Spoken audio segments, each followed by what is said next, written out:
அன்பு தமிழ் நெஞ்சங்களுக்கு வணக்கம். நான் உங்கள் மீனாட்சி சுந்தரம். இப்பொழுது எழுத்தாளர் ஜெயகாந்தன் அவர்கள் எழுதிய நீ இன்னா சார் சொல்கிறே சிறுகதை. இப்பொழுது சிறுகதைக்குள் போகலாம். நான் ஒன்றும் லூஸ் இல்லை, அதுக்காக என்ன நானே புத்திசாலின்னு சொல்லிக்கிறதா? இன்னும் எனக்கு கொடுத்துருக்க வேலையை ஒழுங்காகத்தான் செய்கிறேன். அதில் ஒரு சின்ன மிஸ்டேக் சொல்ல முடியாது. எங்கள் முதலாளிக்கு, மேனேஜர் சாருக்கு, எல்லாருக்கும் என்கிட்ட ரொம்ப பிரியம். அதான் சார், நவஜோதி ஹோட்டல்னு சொன்னால் தெரியாதவங்க யார்? அந்த ஹோட்டலில் 3வது மாடியில் தான் நான் இருக்கேன். பேர் பாண்டியன்.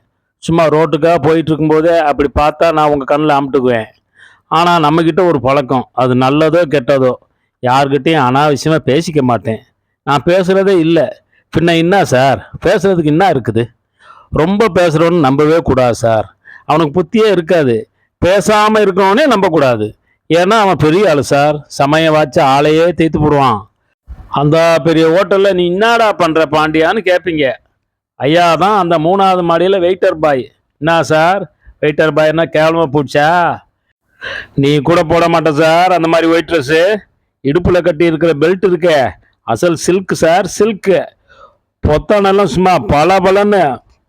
ஒரு தடவை வந்து நம்மளை கண்டுக்குன்னு போ சார். யார் வேணாலும் வரலாம்.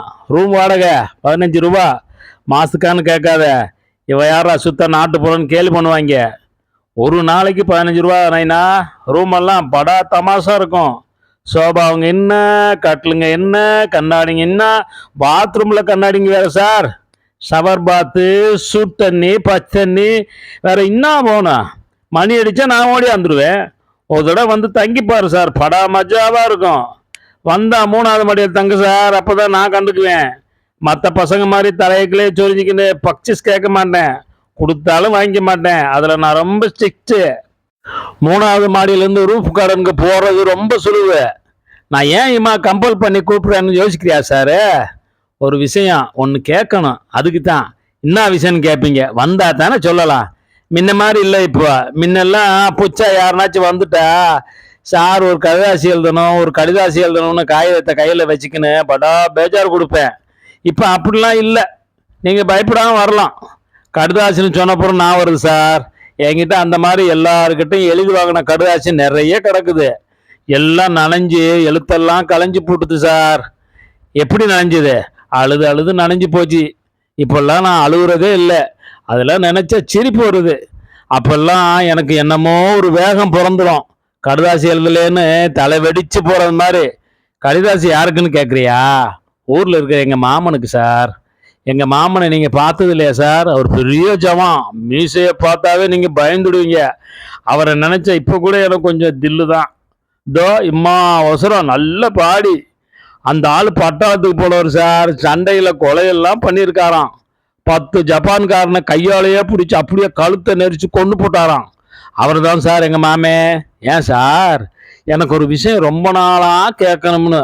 கொலை பண்ணா ஜெயிலில் பிடிச்சி போடுறாங்களே, பட்டாளத்துக்கு போய் கொலை பண்ணா ஏன் சார் ஜெயிலில் போகிறதில்ல? எங்கள் மாமனை பிடிச்சி ஜெயிலில் போடணும் சார். அப்போ பார்க்குறதுக்கு ரொம்ப நல்லா இருக்கும். கம்பிக்கு அந்த பக்கம் மாமன் நிற்கும், நான் இந்த பக்கம் நின்றுங்கினேன். வேணும் கட்டைக்கு வேணும், வெங்கல கட்டைக்கு வேணும்னு ஒழுங்கு காட்டிக்கிட்டு சிரிப்பேன். அம்மாடி, அப்போ பார்க்கணும் மாமன் மூஞ்சிய.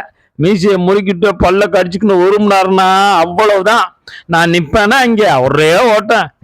எதுக்கு ஓடணும்? அதான் நடுவால கம்பி இருக்குது, பயப்படாம நின்றுக்கிட்டு சிரிப்பேன். மாமனுக்கு வெறுப்பு பிடிச்சி கோவம் தாங்காம கம்பியிலே முட்டிக்கும். ஜெயில் கம்பி எம்மா ஸ்ட்ராங்கா போட்டிருப்பாங்க. இவர் பலம் அதுகிட்ட நடக்குமா, மண்டை உடைஞ்சு ரத்தம் கொட்டும். சி, இது என்ன நினப்பு? பாவம் மாமன் என்னமோ கோவத்தில் என்னை வெட்டுறதுக்கு வந்துட்டுது. அதுக்கு என் மேலே ரொம்ப ஆசை. அம்மா அப்பா இல்லாத என்னை வளர்த்து ஆளாக்குனது அதுதானே. மாமிக்கிட்ட உனக்கேண்டா இம்மா கோவம்னு கேட்பீங்க. இதான் சார் விஷயம். மாமனுக்கு ஒரு மவ இருக்கா. அவளை நான் தான் கண்ணாலம் கட்டிக்கணும்னு மாமன் சொல்லிச்சு. நான் மாட்டேன்ட்டேன். அது என்ன சார் கண்ணாலம் கட்டிக்கிறது?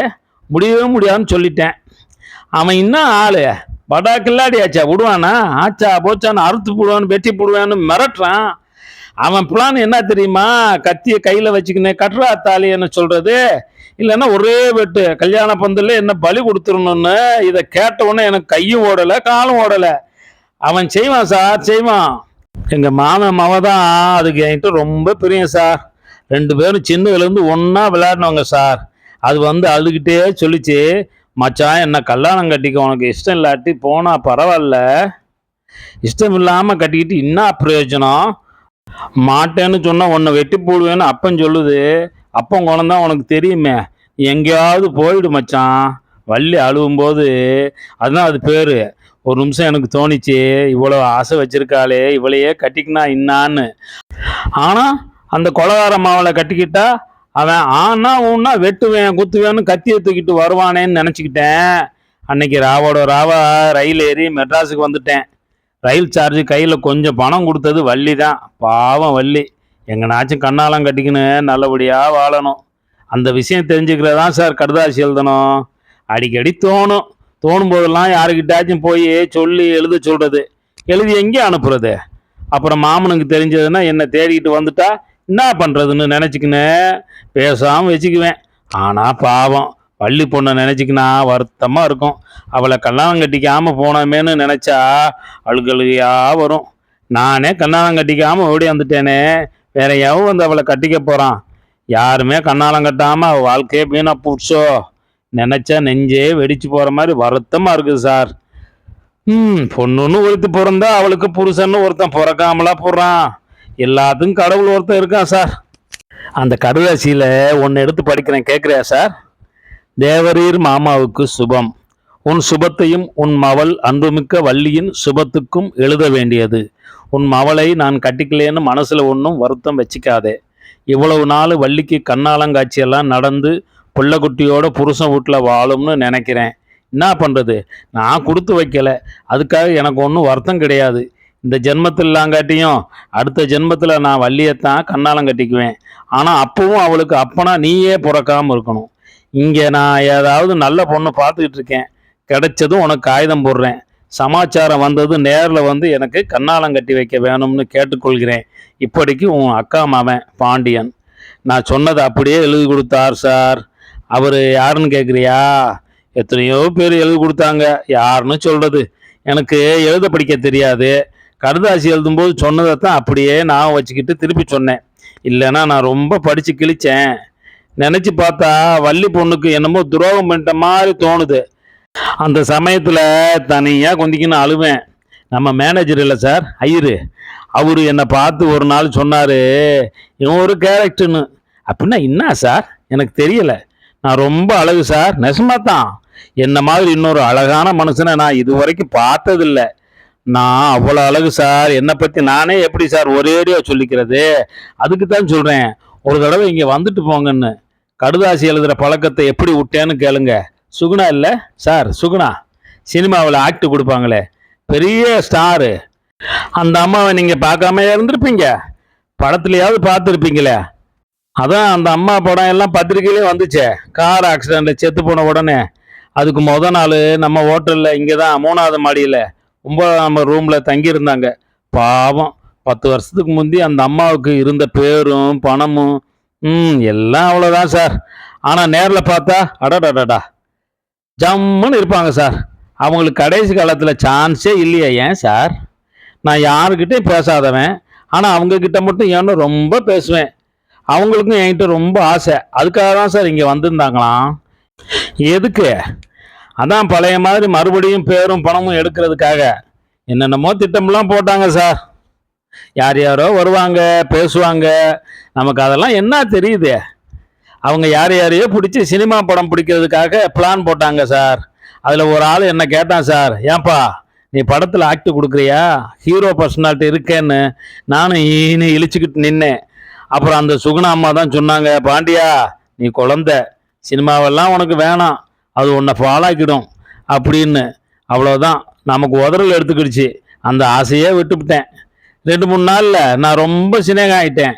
அவங்களோட வள்ளி மேலே வந்த ஆசை மாதிரி அவங்க மேலே லேசாக ஒரு ஆசை உண்டாயிருச்சு. ஜன்னல் வழியாக அவங்க முகம் தெரிகிற இடத்துல நின்று அவங்களையே பார்த்துக்கிட்டு இருப்பேன். அவங்களும் பார்ப்பாங்க, அவங்க சிரிப்பாங்க, நானும் சிரிப்பேன். அன்னைக்கு பார்த்து எனக்கு மாமனுக்கு கடுதாசி எழுதணுங்கிற ஆசை வந்தது. காகிதத்தை எடுத்துக்கிட்டு சுகுணா அம்மா கிட்ட தான் போனேன். அந்த அம்மா சந்தோஷமாக கூப்பிட்டு உட்கார சொல்லி கடுதாசி எழுத ஆரம்பித்தாங்க. அப்போ அவங்க பக்கத்தில் ஒரு புஸ்தகம் இருந்தது. அது இங்கிலீஷ் புத்தகம். எனக்கு படிக்க தெரியாத ஒழிய அது இங்கிலீஷ் எழுத்து எது தமிழ் எழுத்துன்னு நல்லா தெரியும். இங்கிலீஷ் எழுத்து தான் சார் ரொம்ப அழகு, தமிழ் நல்லாவே இல்லை, என்னமோ புழு நெளிகிற மாதிரி. அந்த சுகுணா எப்பவுமே ஏதாவது புஸ்தகத்தை படிச்சுக்கினே இருப்பாங்க. நான் அவங்கள கேட்டேன், நம்ம ஐயர் இல்லை மேனேஜரு, அவர் என்னை பார்த்து இவன் ஒரு கேரக்டர்னு சொன்னாரு, அப்படின்னா என்ன அர்த்தம்னு சுகுணா சிரிச்சுக்கிட்டே சொன்னாங்க. அவர் சொன்னதில் ஒன்றும் தப்பு இல்லை அப்படின்னு. அவங்க சொன்ன அர்த்தத்தை அப்படியே எனக்கு திருப்பி சொல்ல வரல, ஆனால் அர்த்தம் மட்டும் புரிஞ்சு போச்சு. நான் என்ன சார் அப்படியா? அந்த சுகுணா சொல்லுவாங்க, என் கண்ணு ரொம்ப அழகாம், என் உதடு கீழ் உதடு இல்லை அது ரொம்ப ரொம்ப அழகாம், நான் மன்மதனா. எனக்கு அவங்க அப்படி சொல்லும்போது உடம்பெல்லாம் என்னமோ செய்யும். எனக்கு அவங்க மேலே ஆசைன்னா காதல் உண்டாயிருச்சு. போ சார், எனக்கு வெக்கமாக இருக்குது. அன்னைக்கு கடுதாசி எழுதுறப்போ நான் என் மனசுக்குள்ளே இருந்த ஆசையை சொல்லிவிட்டேன். கொஞ்சம் கூட பயப்படல. அவங்க முகத்தை பார்த்தப்போ அப்படி ஒரு துணிச்சல். ஆனால் எல்லாம் பொசுக்குன்னு போயிடுச்சு சார். என் மூஞ்சியே பார்த்துக்கிட்டு இருந்துட்டு திடீர்னு என்னை கட்டி பிடிச்சி அவங்க அந்த சுகுணா ஓன்னு அழுவ ஆரம்பிச்சிட்டாங்க சார். எனக்கும் அழ வந்துருச்சு. நானும் அழுவுறேன், அவங்களும் அழுவுறாங்க. எனக்கு ஏன்னே புரியலை. அப்புறம் அவங்க சொன்னாங்க, அது எனக்கு நல்ல ஞாபகம் இருக்கு, நான் பாக்கியசாலி தான், ஆனால் என்னோட இந்த வெளி வேஷத்தை கண்டு நீ மயங்காத. நான் வெறும் சக்கை, விஷ சக்கை. ஒரு மனுஷனுக்கு தரக்கூடிய இன்பம் எதுவும் என்கிட்ட இல்லை. உன்னை அடையிறதுக்கு நான் கொடுத்து வைக்கல. அந்த பாக்கியம் இருந்தும் இல்லாமல் போன மாதிரி. அடுத்த ஜென்மத்திலாவது நாம் ஒருத்தர் ஒருத்தர் அடையலாம். இன்னும் என்னென்னமோ சொல்லிக்கினே என் கையில் முகத்தில் போஞ்சிக்கிட்டு கதறிட்டாங்க கதறி. யார் அவங்க? பெரிய சினிமா ஸ்டார் சார். பாவம், அடுத்த நாள் அணியாமல் போட்டாங்களே சார். அவங்க கொடுத்த மோதிரம் ஒன்று இந்தோ வரல கிடக்கு. ஆனால் அந்த அம்மா ஐயரு என்ன சொல்கிற மாதிரி அவங்களே ஒரு கேரக்டர் தான் சார். ஆனால் அவங்க செத்தப்போ நான் வருத்தப்படவே இல்லை சார். நான் எப்போ சாகிறதுன்னு அடிக்கடி யோசிக்கிறேன் சார். இதில் இன்னொரு கஷ்டமும் இருக்குது.